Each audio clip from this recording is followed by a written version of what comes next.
and welcome to the What's Up News Network, being broadcast from Panama City Beach, Florida, the home of the world's most beautiful beaches. And we're located 323 miles from Pocahontas, Georgia, the center of the universe, where the people are so good they have to hold on to the blackberry bushes to keep from being drawn into heaven. I am Jim Free with Jim Free Realty. Please click on the red subscribe button just below the picture. In the real estate market, we have 268 condo units available, of which 175 are gulf front units.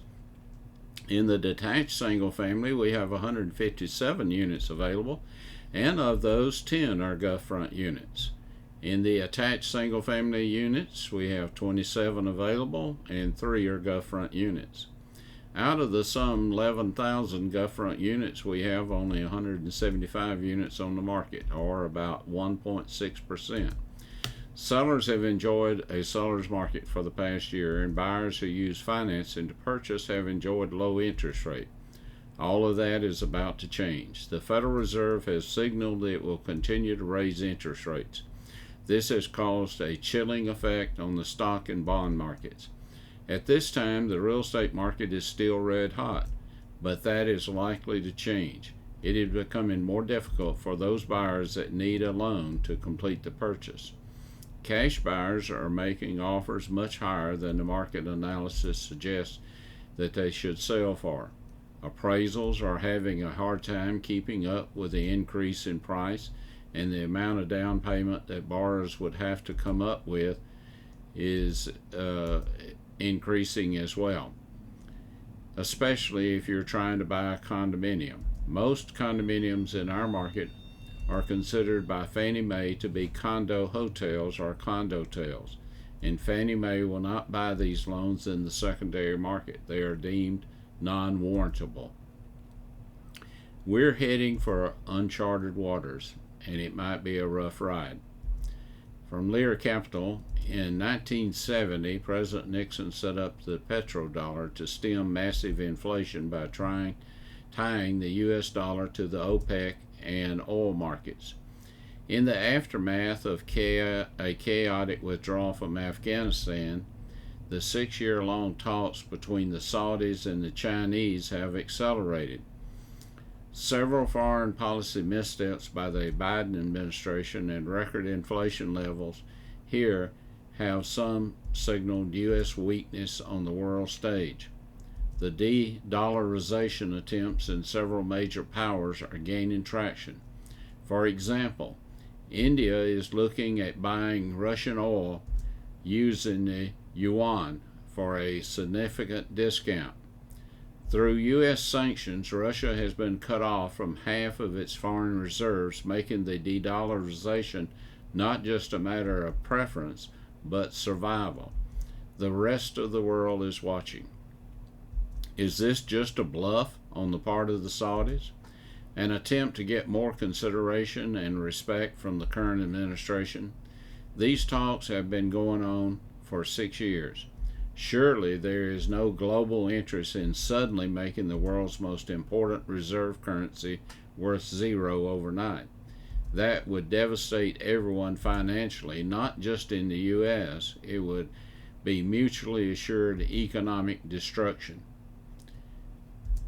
But it would be reasonable to look at the choices and the pressures in front of global leaders today and conclude that without significant changes in U.S. foreign and economic policies in the very near future, the dollar's days as a hegemonic reserve currency are numbered.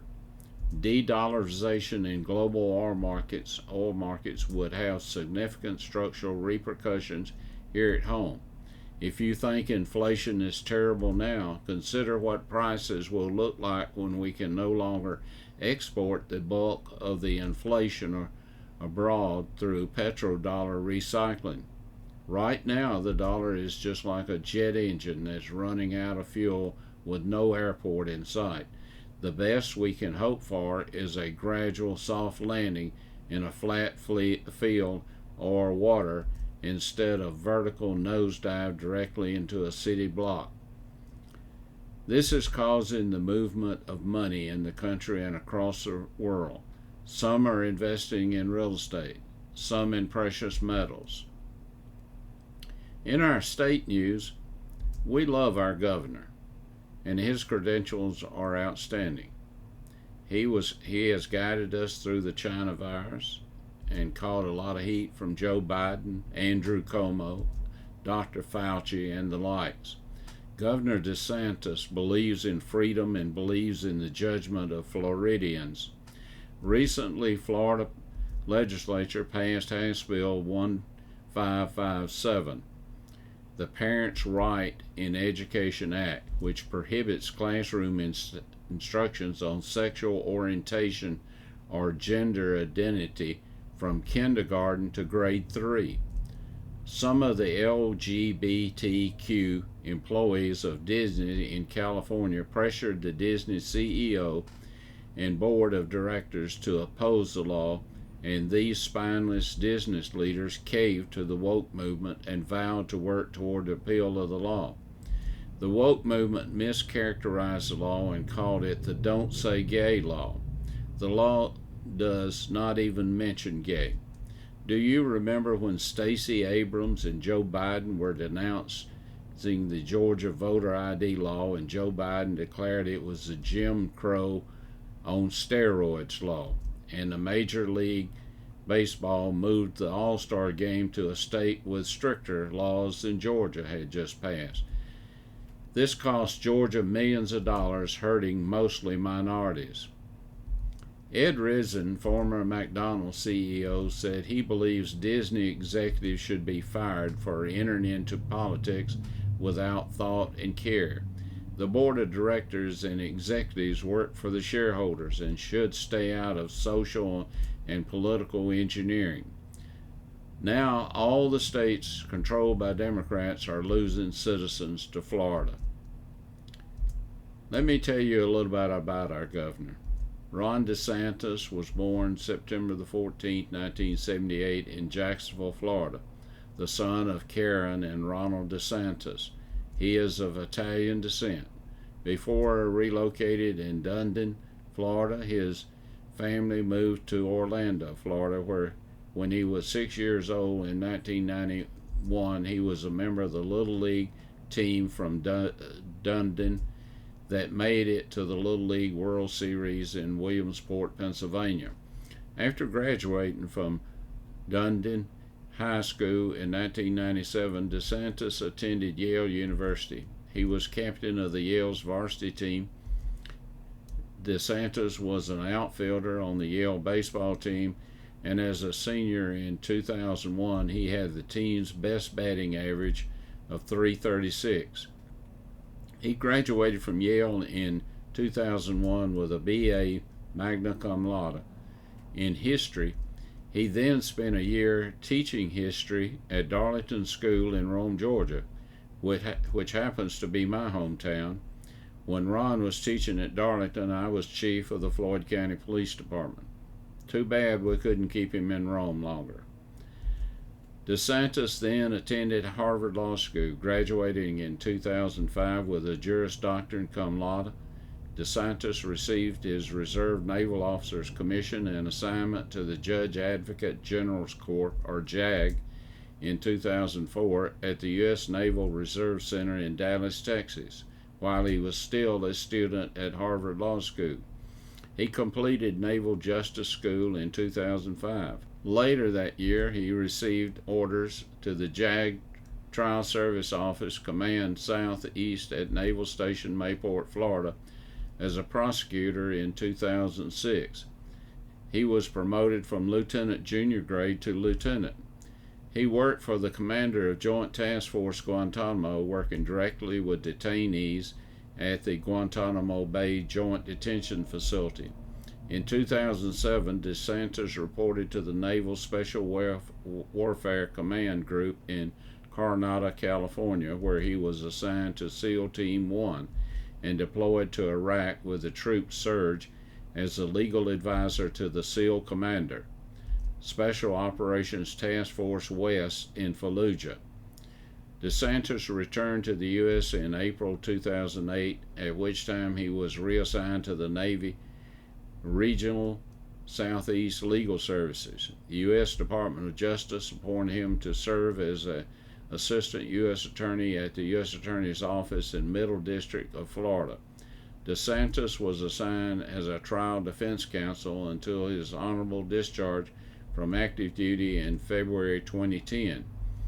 He currently accepted a reserve commission as a lieutenant in the Judge Advocate General Corps, the U.S. Navy Reserve. He was awarded the Bronze Star Medal, the Navy and Marine Corps Commendation Medal, the Global War on Terrorism Service Medal, and the Iraq Campaign Medal.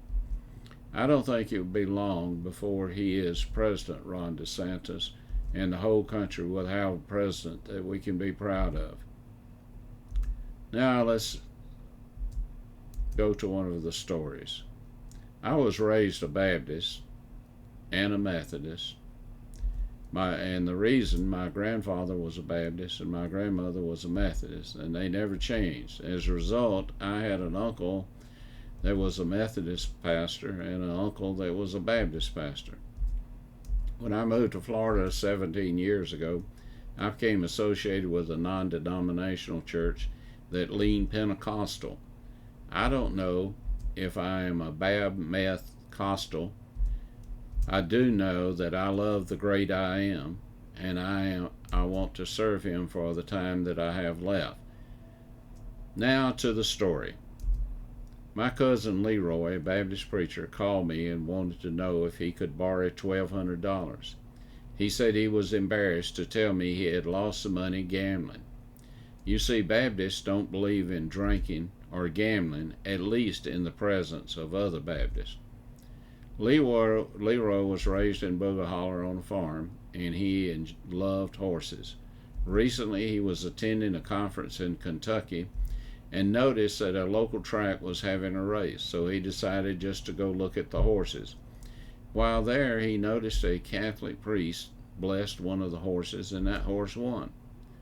This was repeated to the next two races, and all the blessed horses won. Leroy reasoned that this is not gambling, but a sure thing.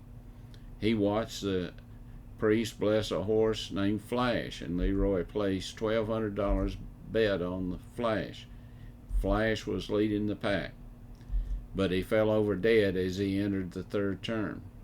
As Leroy was leaving the track, he saw the priest and said, "Father, I saw you bless 3 horses, and they all won their races. But the 4th horse you blessed died on the 3rd turn." The priest said, "Ah, lad, that is certainly true. Those 3 horses I blessed did win. Where are you from?" Leroy said, "Father, I'm a Baptist pastor in Booger Holler." "Ah, that explains it. You being a Baptist could not tell the difference between a blessing and the last rites." In the national news, this is kind of breaking news. House Minority Leader Kevin McCarthy has been accused of lying about saying he would recommend to President Trump that he resigned over the January 6th incident. McCarthy denied saying that, but an audio tape seems to prove otherwise. I didn't know what to believe until this weekend when Massachusetts Senator Elizabeth Warren called McCarthy a liar and a traitor. If anyone would know if someone was speaking with a forked tongue, it would be Elizabeth Pocahontas'Warren, who has for years had experience speaking with a forked tongue. I've always thought it was strange that a citizen could be prosecuted for lying to Congress, but Congress could not be prosecuted for lying to their citizens. I guess that would just overload the courts. In the Biden news, Hunter Biden's most prominent investment partner had an official sit-down with Vice President Joe Biden in 2010. Eric Schwerin, president of the Rosemont Seneca firm, met with Biden while Biden served as vice president under former President Barack Obama, the New York Post reports. Schwerin is linked to a variety of Hunter Biden's foreign business dealings, past and present. Hunter's finances have come under intense scrutiny, as the evidence shows his father was used as leverage in negotiations. The meeting with Joe Biden was one of 19 visits that Schwerin paid to the White House, where he also met with a variety of aides to the vice president, according to the visitor's log from the Obama White House.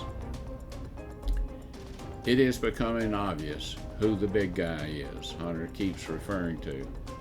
Is our president compromised when it comes to dealing with China and Russia? I think a more important question is, who is running our country? It is not Joe Biden, because he doesn't have the cognitive ability to run a shoe shine stand. I can feel for Joe because I'm a few months older than Joe, and I realize that I've lost my edge, and a shoe shine stand would be about my limit. Some think the White House Chief of Staff, Ron Klain. Some think it's former Obama advisor Susan Rice. Some think it is former Obama advisor Valerie Jarrett. Some think it's Obama himself on his third term. I don't think it's Obama or any of his close advisors. Although I was not too fond of President Obama's policies, I don't think he could have gotten us in the mess that we're in now. I think he knew Biden was not capable of handling the job. It could be Ron Klain and Joe working together. In my opinion, it is the Easter Bunny and Joe Biden sharing responsibilities. Regardless of who is running the country, they have it in a mess, and the only good thing to come out of it is that President Jimmy Carter from my home state of Georgia is no longer the worst president in modern times. In Ecclesiastes 1:9, King Solomon tells us what has been is what will be, and what has been done is what will be done, and there is nothing new under the sun. But fear not, my little ones. Our instructions are clear. In 2 Chronicles 7:14, we're told, if my people who are called by my name will humble themselves and pray and seek my face and turn from their wicked ways, then I will hear from heaven, and I will forgive their sin, and I will heal their land. Until we meet again, may God bless you, your family, and this great nation that we live in.